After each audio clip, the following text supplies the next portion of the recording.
I never thought I was going to be a realtor. As a matter of fact, I think most realtors never think they're going to be a realtor. It's usually a career we all find ourselves falling into after other careers. Me, unfortunately, I didn't really have another career. I bounced around from every kind of sales job you can imagine. I worked in a lot of nonprofit organizations, always trying to find that perfect place for me to land where I didn't have to wear a suit and tie, I could be myself, I could be around people, and I didn't have to sit behind a desk. And then, all of a sudden, I bought a house and everything changed. So over the last 25 years in real estate, I have seen it and done it all. I started out as a solo agent right here in Coconut Grove, basically just selling Coconut Grove houses. Fast forward now 25 years later, I have a team of almost 50 people working with me. I can't even believe myself, especially when we have our meetings and they're all staring at me. But the team has now grown and we sell real estate everywhere in South Florida. Pretty exciting to see what has happened. I've changed several different brokerages. Of course, I started with Coldwell Banker for a few minutes early on in my career. I spent the bulk of my time at EWM, which is right here in Coral Gables, boutique little firm that was bought out by Berkshire Hathaway. Spent a long time there, almost 17 years, and now I've been with Compass for the last 3 years, and I feel right at home. I'm Riley Smith, and I was lucky enough to be born right here in Coconut Grove. I've been in real estate now almost 25 years, started my career specializing in Coconut Grove, have expanded into many different markets, and have sold close to $2 billion in sales in residential real estate. So I like to think of myself now, after 25 years, as an expert in residential real estate, specializing in all markets here in South Florida. Today, I want to take you through my journey and a bit of the journey of South Florida real estate as I've watched Miami completely change in the 25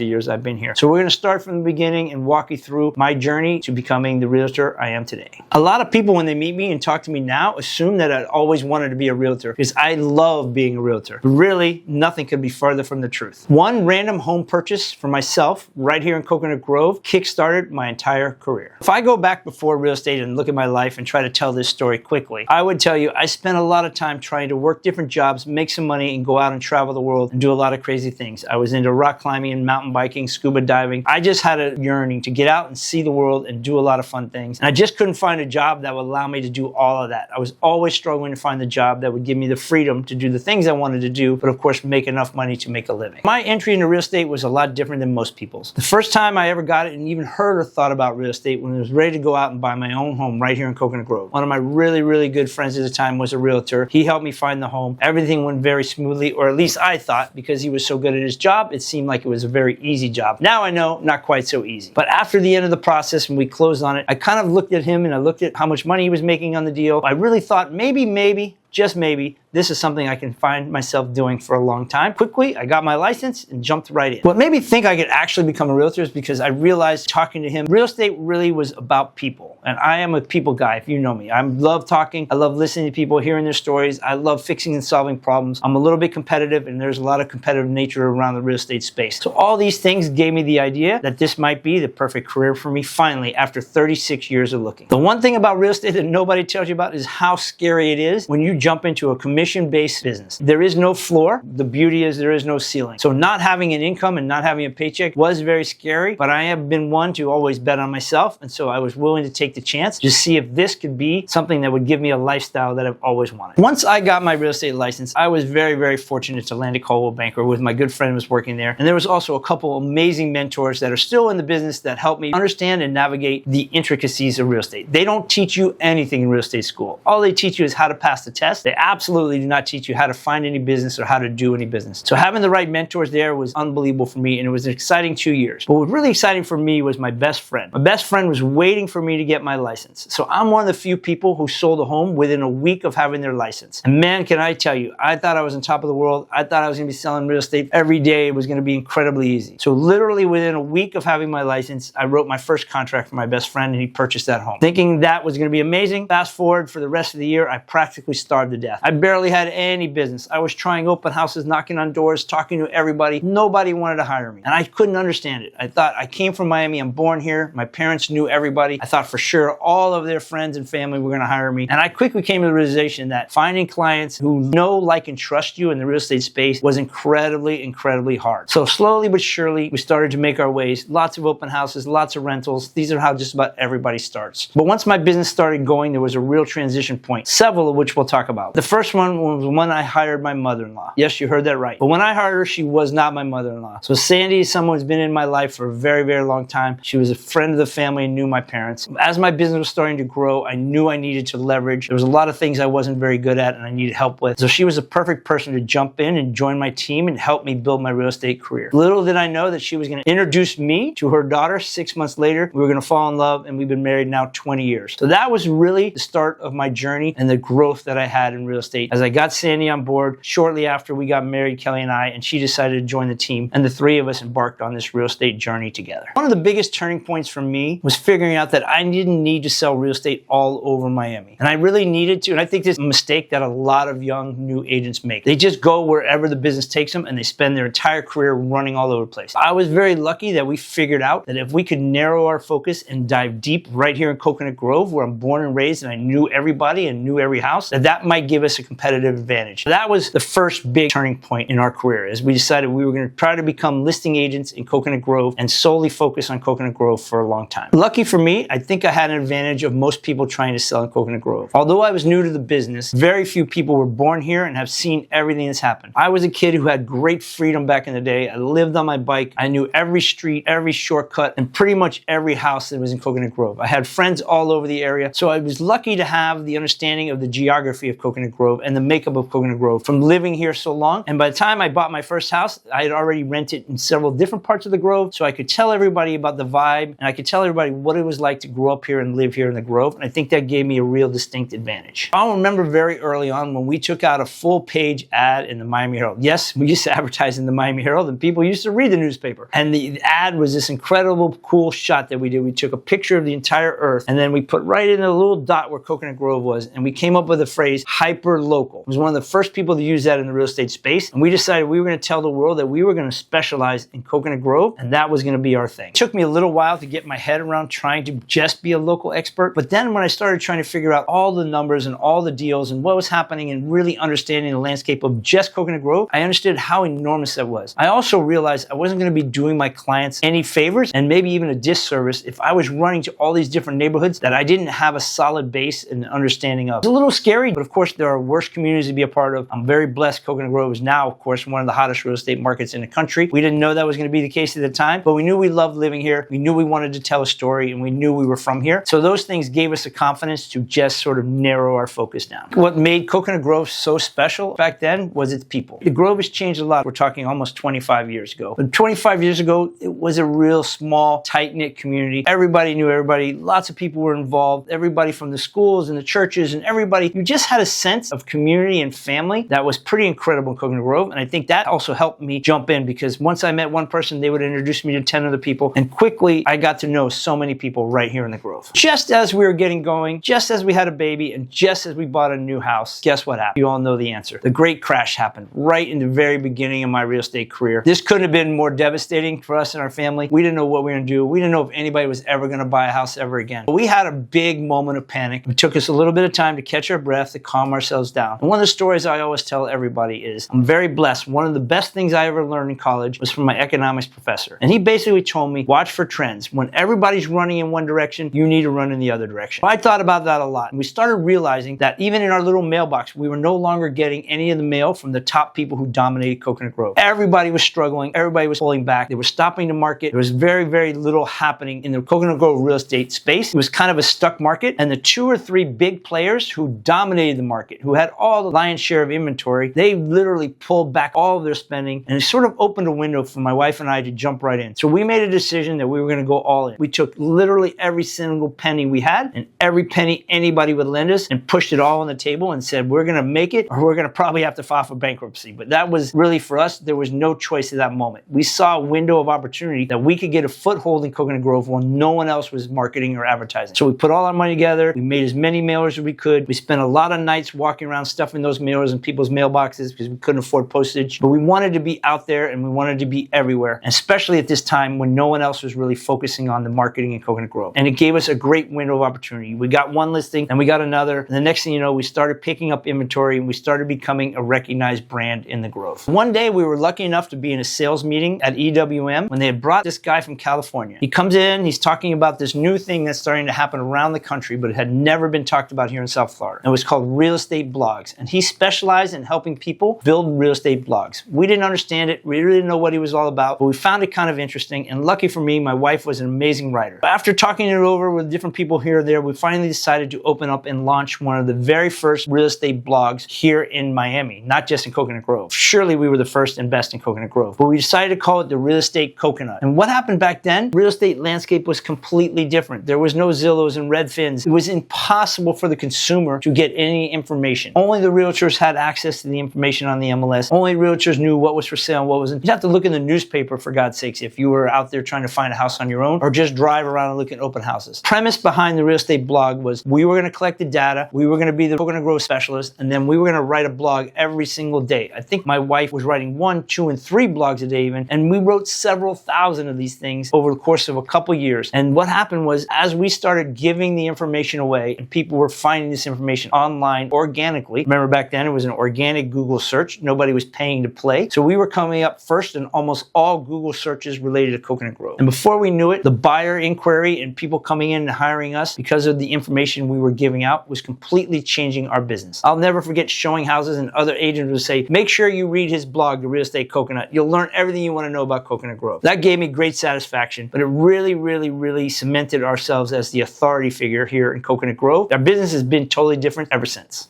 Back then, content was pretty amazing because most people were starving for content and they didn't even know it. We were writing about every different sale that happened and the impact it had. We were writing about price per square foot, new development that was happening, lifestyles and how to live in Coconut Grove, where to eat, where to shop, where to hang out, how to get on the water. Just about anything you could think about in Coconut Grove, we were putting on there. We were interviewing local people in the Grove. We were talking about the community. We were bringing everybody together. It was just an incredible time as we got to spend so much energy talking about the place that we love. Watching your numbers grow back then was pretty wild. I remember when we hit go button on the website and we put our first blog out there on Real Estate Coconut, but pretty quick we started seeing the number of people coming in, the number of looks. Back then you could track every day how many people were coming to your website, and every day we literally couldn't even wait to see how many new people came every night. Before you knew it, we had 500 to 1,000 people reading our website pretty much every day. We had an ability to send them a subscription so we could email it to them. They didn't even have to go to the site. So the numbers just kept growing and growing. We of course had a very good local base because people living here also couldn't get information about the Grove, price per square foot, things like that. The locals were reading the blog, and then anybody thinking about moving here who was Googling, they would land on our site. When I look back on it now, I'm really proud of the fact that we were so consistent. We wouldn't let a day go by when we didn't put out a new article. And it's not that easy. Coconut Grove is not that big, so to always come up with something new and interesting, a different angle, mix it up between giving information or giving advice. This was something that took a lot of strategy that my wife and I had to spend an enormous amount of time on trying to get it just right. But I can tell you, nothing probably in my whole career has made me prouder than the time when we were running the Real Estate Coconut. From the Coconut, as you can imagine, we started getting a lot of opportunity. In the beginning, we got more buyer opportunities than seller opportunities. Sellers take a little bit longer, but buyers were coming and they were finding us, and it got obvious to both of us that just this 3-person team could not handle the volume of buyers that were reaching out to us to buy here in Coconut Grove. And so that's when we decided we needed to expand and we needed to start growing a real estate team. Although we didn't really know anything about a real estate team, we knew we needed help, and that's where it all started. And so that's when we first hired Dominique. She was agent number 1. Early years of building a team for me were super excited. We didn't know what we were doing. It was all try and error. There was not really a model here in South Florida for building real estate teams. There were a lot of big, powerful name brands, but they always had people that just worked for them. They didn't just have people that they gave their clients to, and the clients got serviced by other agents. So this was all new to us, but it was super exciting. We started off with just one. Dominique, like I said, was number 1, but pretty quickly we ended up with about 5 agents, and we were helping feed them buyers, and we were also helping them with the buyers and sellers that they had in their own repertoire. But in the beginning, we really needed someone else that could help run the buyers around. As you imagine, working with buyers is a lot. You can't work with 2 buyers in the car at the same time. We needed to diversify, and we needed to have different personalities to work with different people. And so as we grew, I think we went from 1 to 5 very quickly, and then we took a pause for a while, and then we kept growing and growing and growing. And today, I'm proud to say we have almost 50 people on the team. If I look back at the growth of our team, I can honestly tell you we made 1,000 mistakes. There's too many for me to even talk to you here about, but that's the beauty of it. When you make a mistake, you learn, you correct course, and you keep going on. And we weren't ones to lament or worry about our mistakes. We made a lot of big mistakes. We placed the trust in certain people. We did other things. We gave away things that we maybe shouldn't have done. We were growing so fast that we weren't paying attention necessarily to all of the numbers and all the little nuances. There was a few times in there when it did feel like the wheels were coming off the buses, but every once in a while we would just course correct. We'd get back in line, and things seemed to keep on going despite how crazy it was behind the scenes. For me personally, it was a huge transition from just just being a solo agent or running our small little family team to being a leader of this company as we've grown. It had a lot of different responsibilities that I didn't really know I was signing up for. And I didn't know anything about management. But I am a total dork and a geek for reading and learning. I try to read at least one book a week, whether I'm listening to it or reading it. I've read hundreds and hundreds of books on all topics between real estate, leadership, motivation, that kind of stuff. And I think a lot of that and my thirst for knowledge helped me learn how to become a leader. But I can guarantee you, ask a lot of people in the olden days, I made a lot of mistakes. But we were really, really good at taking criticism, taking feedback, learning from it, and continuing just to move on forward. And we were starting to build this vision of what we wanted our real estate business to look like. As I mentioned before, we started growing and we started growing rapidly. And I think we probably got a little greedy in this space and we started bringing on so many agents, we couldn't support them. We didn't have enough opportunities for them. We didn't have enough support in our staff to give them everything. And so one day we basically woke up and half our team came and said, we're out of here. This was one of the hardest days in our career, but I can honestly tell you, looking back on it now, it was literally the best day for us because it made us hit the pause button. It made us realize we can't just put the cart before the horse. We've got to build the road. We've got to build the plan. We got to have an actual plan as to how we're going to grow instead of just grabbing every agent that was gravitated towards us, every agent that was looking for a free lead. So it changed us a lot when they all walked out the door. But I'm telling you right now, it is a depressing sight to see 50% of your income just disappear overnight. That also taught us a lot about who we were bringing in, and we became really, really selective. Like we are now a big team of almost 50, but it has taken a long time for us to go from 5 to 10 to 20 to 30, 40, and 50. And we've really developed a pretty good skill, I think, of understanding who is a good fit for the Riley Smith Group. How are they going to come in, embrace our culture, use all of our tools and techniques that we have to offer and help them? How are they going to service our clients so that our reputation stays the same? I think it's taken a lot. You have to kiss a lot of frogs. We've hired a lot of people. We've let a lot of people go, unfortunately, that didn't fit us in our culture. But I do believe we've really started to figure it out. And I believe now as we go through the interview process, as we meet new people, we have a pretty quick understanding of who's going to be a good fit. One thing that gives me a different perspective than a lot of other agents, and I think one of the reasons people are attracted to joining our team, is that I have lived through just about every real estate cycle you could imagine. The boom, the bust, the low inventory, the COVID rush, and everywhere in between. And I think the experience that me and the leadership here has gained from that really now helps other agents navigate whenever we have a bump in the road, whenever we have a problem, whenever we have a very changing market. We have seen it all, we've done it all, we've been a part of it all, and we have survived it all, more importantly. No doubt about it, the hardest market we ever worked through was the Great Depression and the big crash. Everybody was doing short sales, foreclosures, people weren't selling the regular homes, people couldn't get a mortgage. The overreaction from the mortgage industry was incredible. So it was really, really, really difficult, but we managed in that time to build our business. We've also had some other really hard times. These last 2 years, as we sit here in 2026, I'd say 24 and 25 were really challenging deals. Interest rates kept running away from us. We kept waiting for them to come back down. Inventory never recovered from COVID, and sellers' expectations of what they could get for the house never course corrected. Sellers were sitting on 3 and 2% interest rates. So we did not have a normal cycle in the last couple of years, and we really had a real estate community and an environment that was really, really challenging. Matter of fact, last year, more deals we put under contract fell apart than any other time in my career. I think 1 in every 3 houses went under contract canceled because it was just so hard to put them together and keep them together for a wide variety of factors. There have been some other ups and downs, but I would say certainly the Great Depression and the last couple of years are probably the hardest years that I've seen to navigate in real estate. You learn a lot in these difficult times, and I also like to look at them as opportunities. I'm a big believer whenever it's difficult, that's when you roll up your sleeves and you jump in, and I believe you go all in. So we already talked about what I learned in the crash, where I decided to put all my chips on the table and really go for it while other people were pulling back. But we also learned a lot of other lessons. Be careful how many agents we have so we can make sure. Remember, I feel very personally responsible for the agents on my team, and I want to make sure that we don't ever let any of them down. So is the size of the team the right size at the right time? We have to be very careful with that. We also had to be a lot more careful with budgeting our money. We've been in a lot of booms and we've been in a lot of busts, and those are one of the challenges that most realtors have, is being consistent and surviving the ups and downs of this crazy real estate world we love to play in. I love talking with newer agents, but it is unbelievable how much newer agents misunderstand about the real estate business. Nowadays, they're watching Million Day or this on TV from California and New York and everything else, and they see how sexy and exciting real estate looks from the outside. They hear 3% of these big numbers that houses are selling for, and they think, man, this is going to be easy. I'm going to get in, work hard, and it's just going to happen fast. But they don't understand 80% of all new realtors don't make it past 2 years. And the ones that do almost starve to death. It is a commitment. It's a marathon. It's not a sprint. There's not really a very fast way to get up and running. It takes a really long time to learn the language, learn the contract, learn how to attract people, and then give confidence to people people to transact with you on the buy side or the sell side. So I'd say the biggest challenge and the most naive part of being a new agent is just thinking you're going to walk right in there and you're going to start selling real estate right away. That's just not a reality. At some point, this whole team thing started feeling a little bit more like a big business than just a small mom and pop business. And slowly but surely, as the team grew, as our numbers grew, we started finding ourselves playing with all the big boys. I think we've been in the top 10 out of 65,000 realtors for at least 6 or 7 years now. And that's really something that I take a lot of pride in. We have been consistently growing our business. We have grown our business every single year except 1 year in the last 25 years. So I'm excited about the steady progress that we made. And it is really exciting also to be on the stage and be playing with all the big boys and women in the South Florida game. There's a lot of great agents here that sell a lot of real estate, and I'm just proud that so is the Riley Smith Group. There's been several moments where the scale of this thing has actually really hit me. Honestly, or when we're having a sales meeting and 50 people are staring at me, wanting me to give them advice or lead them in the right direction. That is a really, really scary proposition, even for somebody who's been doing it as long as I have and is very confident in what they're talking about. But having that many people looking to you for guidance and needing your support and to help them make money and feed their families and take care of themselves, the enormity of it every once in a while hits me that, wow, look where we are, look how many people we are responsible for and that we need to help. That really always weighs on me, but it also excites me at the same time. Also just thought about how now we've been on big stages, we've been at the Real Deal, get ourselves written about in the paper, and all that's fun and exciting. I am a competitive person. I always want to be at the top. Now that we've kind of made it to the top, now we have to reimagine ourselves and how do we even go bigger. So that's what's really exciting for me, but also sometimes very scary. In the markets that we work in, but I think in real estate across the world, the number one most important thing is your reputation. And I have spent a lifetime protecting and building my reputation. Everybody out there, when they hear you work for the Riley Smith team, they are almost always going to say, oh, that's perfect. I know Riley. We love Riley. We know the kind of agents that Riley has on his team. We know how they carry themselves, and we know this is going to be a good, smooth transaction. So we are super protective on how we put ourselves out in the community, how we interact with other realtors and with our clients so that we can keep the reputation that we have built over 25 years really solid. It's not easy to do when you have so many people always out there representing you and your brand, but it's something that we talk about, think about, and worry about. So much of our business has come from referrals and repeat clients. It's not just new people that find us on the internet or find us and want to sell their house. So often it's just people that we've worked with, people that we've helped buy or sell over the years have come back to us multiple times. I have houses I've sold 4 or 5 times. I have clients that we've sold 4, 5, 6, even 10 houses to. Currently, I'm working with one set of clients. We're on house number 22 in just Coconut Grove alone. And they keep coming back because we always care about our clients. We just talked about this the other day. My favorite book is called The Go-Giver, and it is all about how much you give will be equal in value or more how much you will receive. Teaching that to the team and living and really breathing that. We care about every client. We care about every deal. And we want to make sure they have the best outcome possible regardless of anything else. There is a sense of responsibility as you become one of the big recognizable names. Really working with it. We have 65,000 people in Miami that are realtors. This is a massive number, and I think our industry has gotten a little bit diluted, and I think we've gotten a little away from having the right standards and the right way we carry ourselves. So I think it is important that the people at the top carry themselves a certain way so that they can help protect the image and reputation of realtors across South Florida. A couple years ago, we had to make one of the hardest decisions I've ever made in real estate. And it wasn't about helping somebody buy or sell or anything else. It was deciding that we were going to leave EWM and Berkshire Hathaway. This had been our home for over 17 years. Ron Sheffield, the president there, was almost like a father figure to me and a mentor for me. We spent a long time there, and they took care of me and they helped me become who I am today, and I am forever grateful. But when the opportunity came a couple years ago, we're almost 4 years now, to join Compass, this new upstart company at the time, now the #1 brand in the United States, I think it was something we had to do. We needed to find a way to stay more relevant. We needed to find a way to stay more in touch with the technology. Watching so many other good realtors go to Compass, it really gave me the confidence that that would be a great place for me to take the team and take it to the next level. Don't get me wrong, I don't love change. I've been married for 20 years. I eat the same thing every day for breakfast at the same restaurant, and I went to work for 17 years at EWM and never thought I'd leave. I started talking to Compass 7 years before I left, and for 7 straight years they would come to me every year. Have you changed your mind? Or you thought about it again? We'll make you a better offer. We'll do this. We'll do that. And I said no to Robert Refkin, and he's an amazing guy, and he's a great salesman, and he was down here year after year talking to me. But finally, I just sort of saw the light, and I also think the team helped me make the decision. The team was yearning for more technology, which is something Compass Compass is really known for. And we were looking for a new way to rebrand ourselves. All these things came together at the right time. And I have to tell you, we couldn't be happier with the move. We're really excited to be a part of the Compass family. This thing is growing fast. We're growing fast. We get amazing support from everybody at Compass, and their technology is as good as they'd say it is. The move